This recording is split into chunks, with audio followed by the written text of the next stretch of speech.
Next, Mary Backstage, Noble Wife, the story of America's favorite family of the footlights and of their fight for security and happiness against the concrete heart of Broadway. The problems over Harry and Calvin's passports were finally cleared up by the inspector in Durban, South Africa, and soon after, Mary, Harry, Pop, Calvin, and Greg boarded the train which is to take them to Pretoria and then into the Transvaal on their safari. Now aboard the train we hear... Well, isn't this colorful? Yes. So native. Yes. Awfully noisy, though, if you want to take a nap. Oh, who's tired? Well, I'm kind of tired. We had to wait so long for you and Harry to get your passport straightened out. You know, they had a good solution there. What they did was they crossed out where it had my last name is Backstage, and then they wrote in with a red pencil my real name, Hoover, and then they had me initial it, CH. And then for Harry, they had him crossed out where it had Hoover, and they wrote in Backstage with a red pencil, and they had him initial it with his initials, HB. Now, they said that would be all well accepted wherever we go here in Africa, so we can rest assured we can go from one place to another with no trouble. Was it notarized too? Yes, I think the inspector was a notary public. How long is it going to take us to get to Pretoria, Mr. Marlowe? Well, we've just gone through Johannesburg, which is probably the biggest city here, and I thought I was going to stop in Johannesburg myself, but we went through there like it was, you know, just a stop for water. Yes. And mail, but it hardly slowed down. So I don't know. I'm not familiar with this territory at all. I'm just going over my camera shots. We're going to open up on a wide picture of a map of Africa. Oh, that's a good idea, Greg. Mm-hmm. And then we'll... Did you ever see Bonanza? No, I don't believe I ever did. Was that well, a then TV they'd have series? they have the map start to burn in the middle. I thought that's kind of a technique we'd use, and then have the map come apart in flames, and then have your picture, you Harry and you Mary. What about me? No, just Harry and Mary at first, with their pictures right in the center of Africa, and then underneath we could start the crawl rolling. That is the title and the credits. And then what do we do? Kind of wink and say, "Good evening, ladies and gentlemen. Well, we're the Backstages." I haven't gotten to the dialogue. I'm just thinking now in the big picture.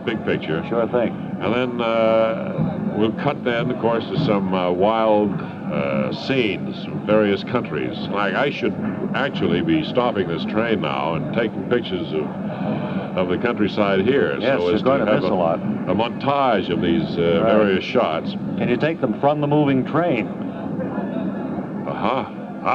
Good thought. That might be an idea to get a little different look to it. Might be kind of blurry, though. Do you have a good fast camera? What do you mean by that? Well, I mean, you know, camera that... I don't know what I mean by that. Well, we must be moving along at 40, 50 miles an hour here through the jungle, don't you? Well, I don't think... honestly, whenever I took a picture of Harry Jr. on a swing, it was always just one big blur. I don't know how you could take a picture out a train window and expect to get anything. Those are the old days, Mary. It's new film technique now. It's one of those things that bug you when you look at it, but it's still in effect. Well, that's probably why I should have brought along a professional photographer instead of relying on myself. I'm barely above the brownie stage. You mean you're planning to do all of the photography on this TV special, Greg, with no training at all? Well, I mean, I know... Listen to that whistle. That's the funniest whistle I've ever heard. Everything is so different when you leave home. The trains run on the different side of the tracks, like we pass each other on the wrong side here in South Africa. Yes.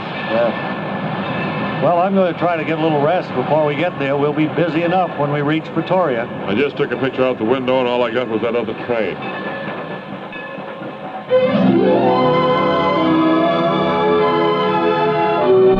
And so the Backstage's train roars on past Johannesburg and toward Pretoria. Tomorrow, the safari begins in earnest when we hear Greg Marlowe say, No, don't feed the animals. That's tomorrow in the next exciting episode of Mary Backstage, Noble Wife. Word Carr speaking.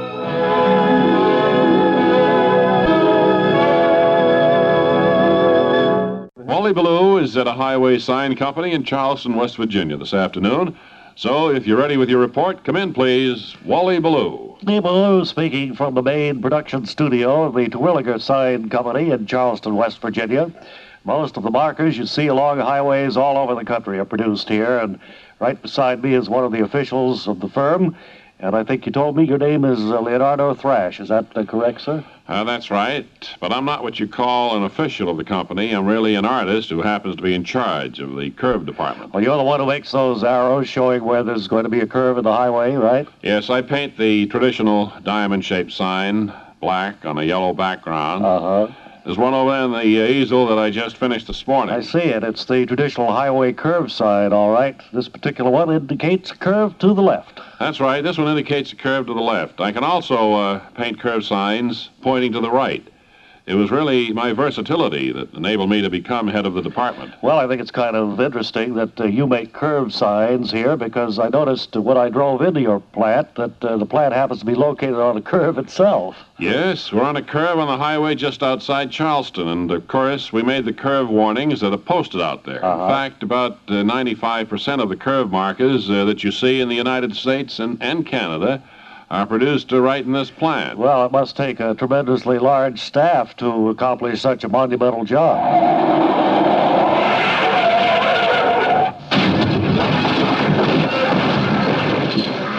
That's the third car that's missed the curve today. I don't see how drivers can be so careless. Well, it's hard to understand with that curve marker you have out there and everything. That's right. Now, what were you asking?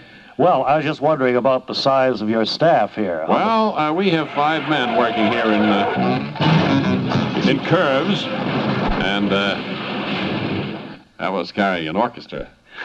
Either that or you had the radio on. And a good artist can turn out about 2 of these signs a week. That's really that much work involved, is it? Oh, my, yes. You see, the average motorist drives by a curb sign so fast that he doesn't notice the real artistry that goes into it, you know. I understand. You can see on this model here that the curve part has to be a perfect arc. Takes about a day and a half to draw one of those. And then, of course, you have to put on the arrow then. It's a pretty big job in itself.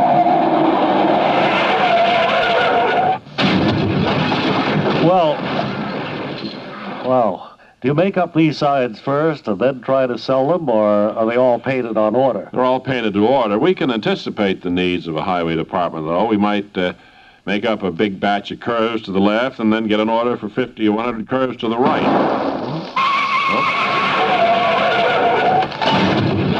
Then, too, I suppose some state highway departments like to show sharper curves on their signs than others. Yes, that's right. We even get an occasional order for a 90-degree job. Can you imagine that? Wow. Well, this has certainly been an interesting visit, Mr. Thrash, and I want to thank you for chatting with us. I know you want to get back to work right now. So this is Wally Ballou in Charleston, West Virginia, sending it.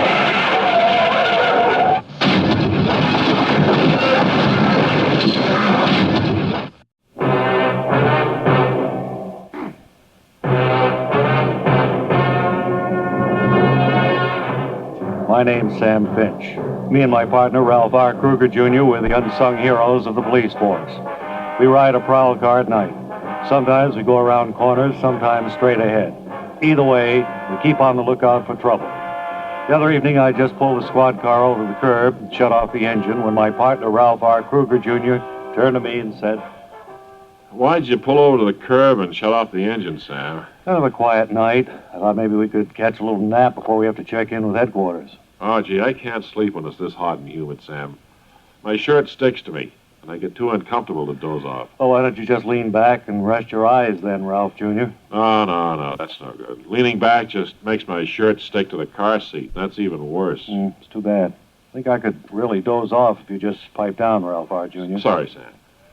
But, you know, I've never been able to relax in sticky clothes when it's hot and humid. I don't even wear pajama tops till after Labor Day. Yeah, it's hard to sleep when it's hot and humid, that's for sure. Calling car 119. Car 119. Investigate a man behaving suspiciously in the drugstore at Pico and Olympic. That's the drugstore at Pico and Olympic. Well, I guess we'd better roll. That's us. Look at that temperature gauge. Almost up to boiling. Hey, it must be a broken fan belt. Yeah. I'd be willing to bet on it. Better turn off that engine and have a look, Sam.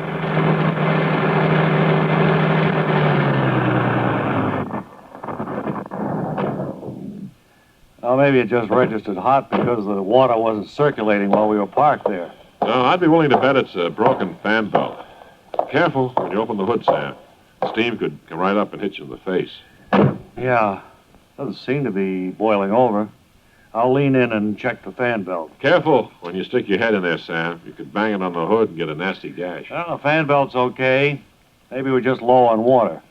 Be careful if you plan to take off that radiator cap, Sam. Hot water could spill out all over your hands. Yeah, I'll be careful. Calling car 119. Car 119, disregard that call to investigate a man behaving suspiciously in the drugstore at Pico and Olympic.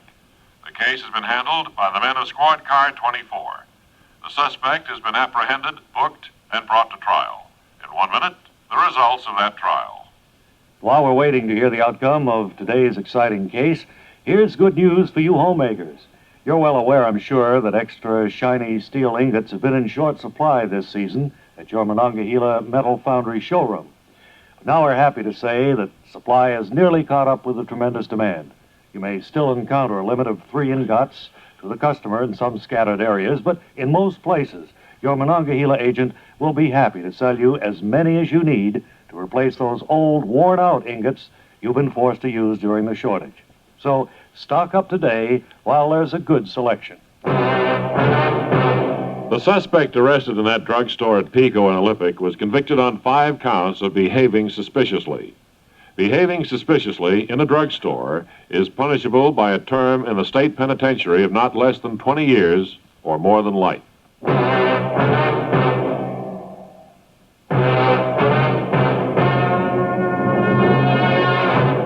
And so another desperate criminal is brought to justice thanks to the unsung heroes of the police force, the men who ride the squad cars at night.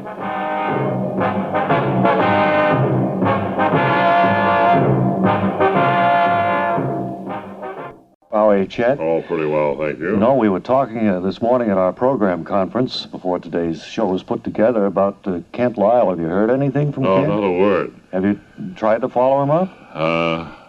We were talking the other day that he might have been on vacation back in Chicago. But Well, he's hard to track down, you know. I know he is. He doesn't stay in the same place very long. 'Cause he changes address right here in New York 2 and 3 times a year. Oh, really? I didn't know that. I don't have any idea why that is, the reason for it, but that is the case. Kind of mysterious, isn't it? Yes, it is. It gives one pause to think about. Well, you must be kind of lonesome without your buddy there, the fellow.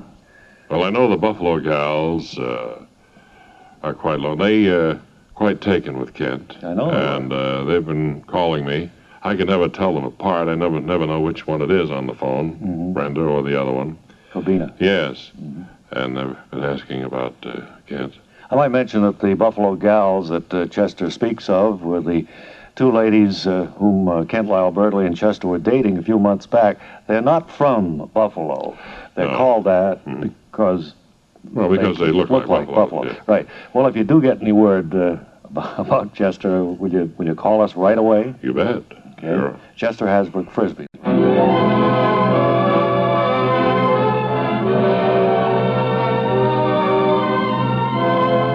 Next, Mary Backstayge, Noble Wife. The story of America's favorite family of the Footlights and of their fight for security and happiness against the concrete heart of Broadway.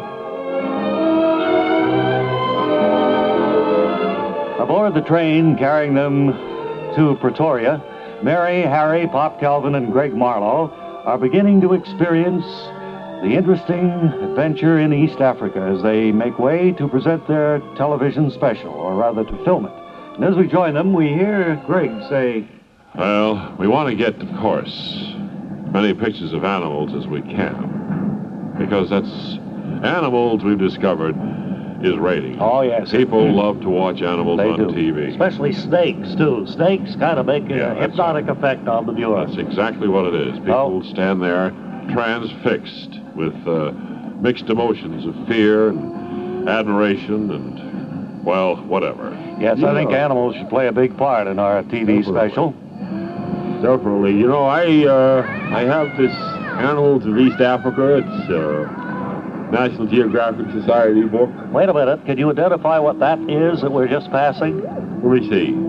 Oh, sure. That's a bush buck. A what? A bush buck. A bush buck? Yeah. Bush buck. It stands about 30, 36 inches and weighs 90 to 150 pounds. Say, you're pretty well read on this stuff, Calvin. Well, I say I have. How about that animal over there? That's a wildebeest.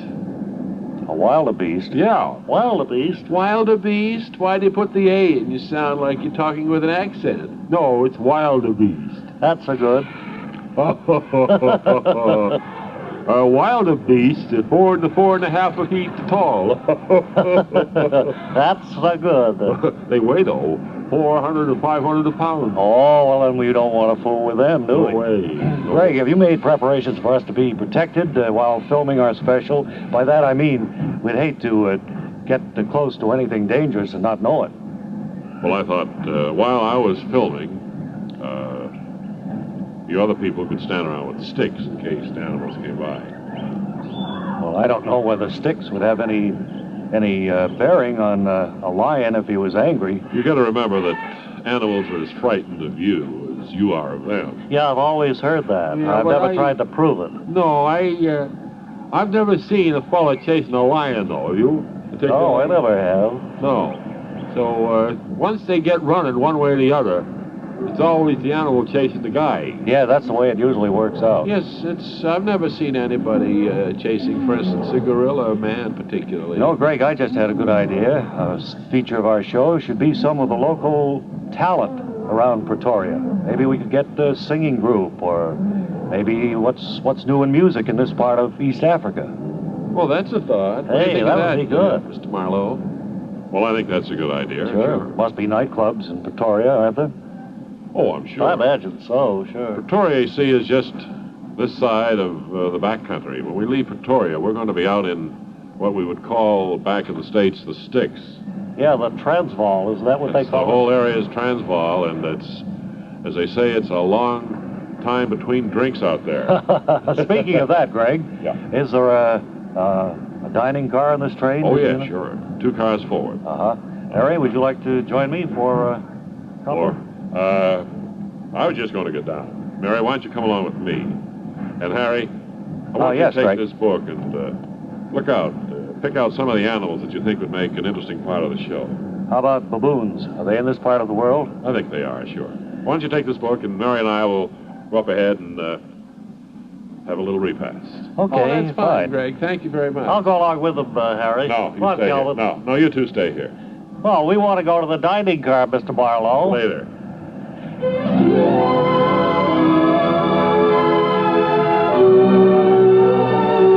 And so Mary and Greg head for the dining car as Harry, Pop, and Calvin prepare to study up on their coming African safari. You'll want to join us tomorrow when we'll hear Calvin say, Is it a pride of lions, or what is that? that's tomorrow in the next exciting episode of Mary Backstage Noble Wife. Word Car speaking. We want to present this week's Face in the News. And today's face, a red one. It belongs to truck driver Joseph Swanson, who's here with us now.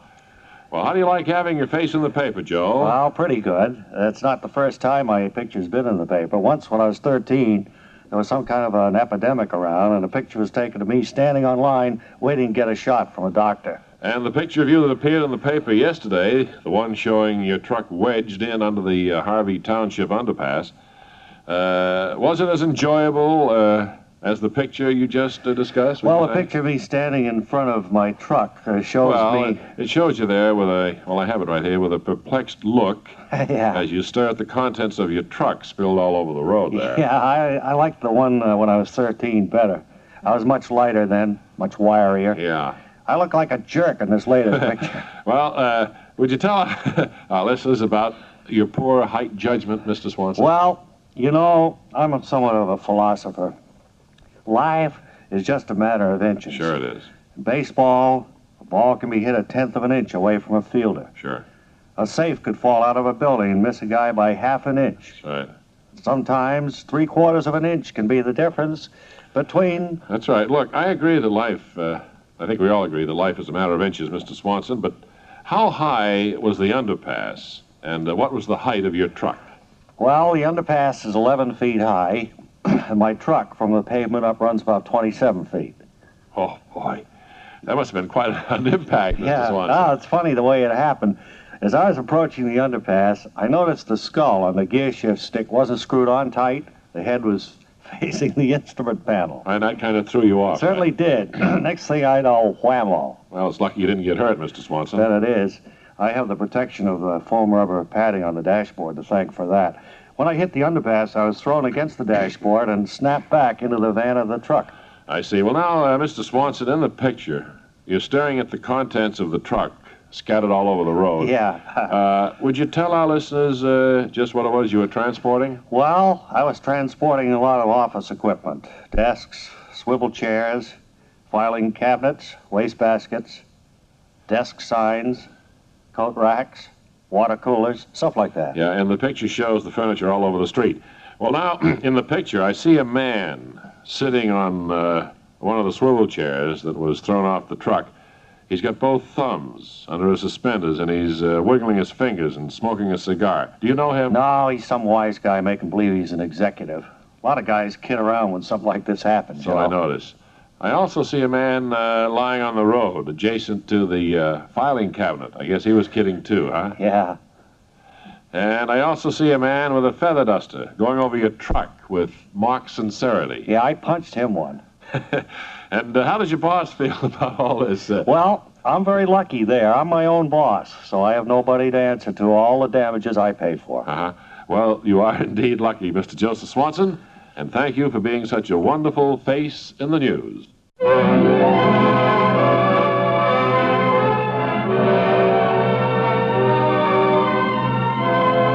Next, Mary Backstage, Noble Wife. The story of America's favorite family of the Footlights and of their fight for security and happiness against the concrete heart of Broadway.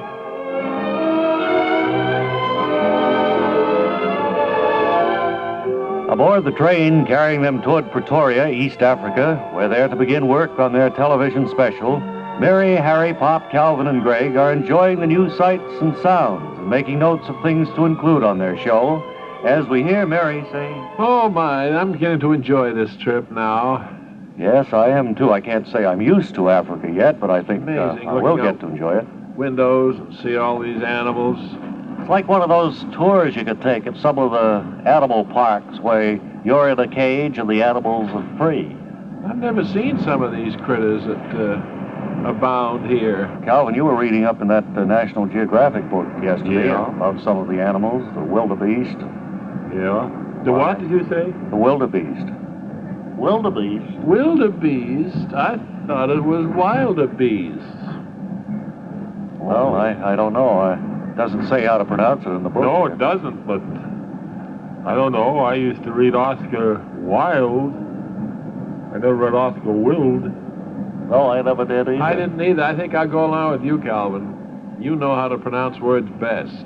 Thank you very much. Well, what are some of the animals in there besides the wildebeest, Calvin? Wildebeest. A wildebeest. Well, you have your viper. You have your... That's some kind of an asp, isn't it? Yes, I suppose. Is it a viper? Oh, yeah, it's a snake, I Yes. suppose. Mm-hmm. Well, you have your reed buck, and you have your poachers. Well, poachers aren't just Have them exactly everywhere. animals. Yeah, poachers you have in England. You have a poacher is a person who sits on land that doesn't belong to him. I remember a poacher on Lord Brandyshire's estate that we dreamed about once. Yeah, you can also have an egg poacher, which is an altogether different thing. Oh, poached eggs are very delicious. I like a poached egg. Maybe we'll have that tomorrow morning. A good old-fashioned poached egg on toast. That'll Wonder be if they'll very have good. any American food in Pretoria when we get there. Wonder what it's like in Pretoria. You have your mongooses, or is that mongoose? No, mongooses, I think, is right. You have your water buck, your wildebeest, your zebras, your wildcats, and your palm civet.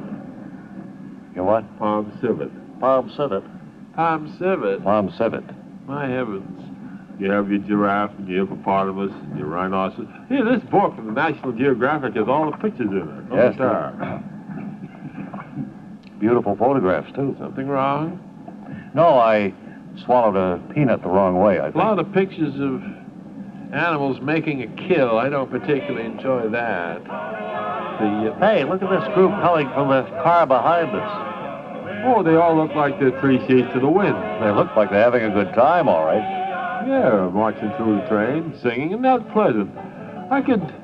You never see that on the Long Island Railroad back home. No. Listen to this song. It's all about Pretoria. So we will talk together, so we will talk together. Walk with me and talk with me, and so we will talk together as we march along. Because we are marching through Pretoria, Pretoria, Pretoria. Hello. Hello there, folks. Hello. They're nodding. They can't stop singing anymore. Suppose they're paid for by the train? Who could tell? Maybe the Pretoria Chamber of Commerce. So we will hum together, so we will hum together, so we will hum together. Hum with me, I'll hum with you, and so we will hum together. You know, when I get occupied this way, I like to check on my wallet. Well, there they go into the next car forward anyway. Yeah. Well, that's a pleasant little divertissement. Yeah, you never see... What? Divertissement. Oh, my heavens. Is that an English word? No, it's a French word. Why don't you talk English? Shouldn't be speaking French when you're in East Africa, Harry. No, this is English speaking. Well, I get so little chance to use it, I just like to when I can. A lot of German spoken here, too. The Dutch.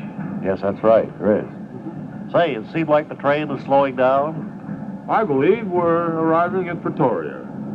I think we've made it.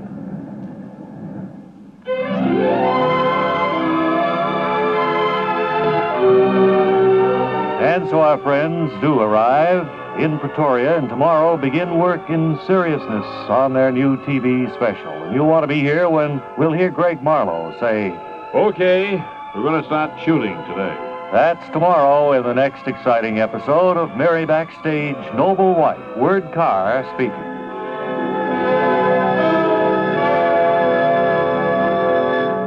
And it's time now for the Bob and Ray feature, Hard to Believe. And this week's Hard to Believe object, a carrot that looks like a cat's face. And here to tell us about it in detail is the finder of this amazing carrot. Fine gentleman from Peachport, New York, Mr. Edwin Hardingale. From Peachport, home of the pump.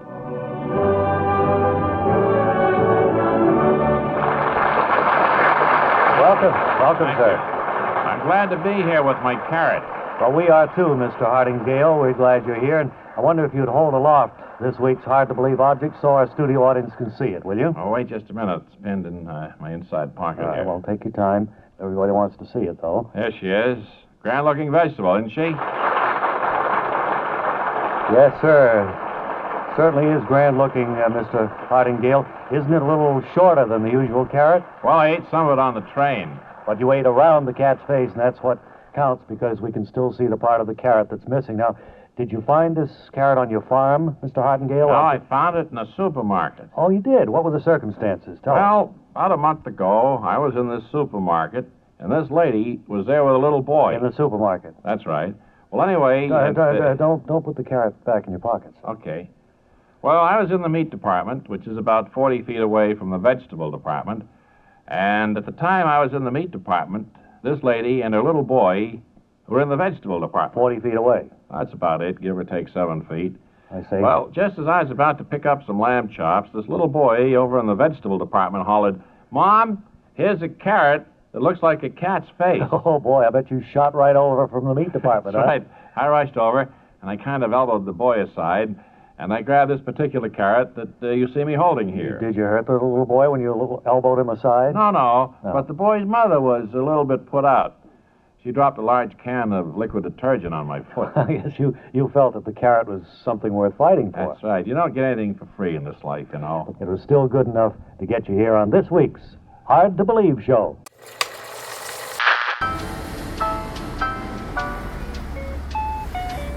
Close in 5 minutes.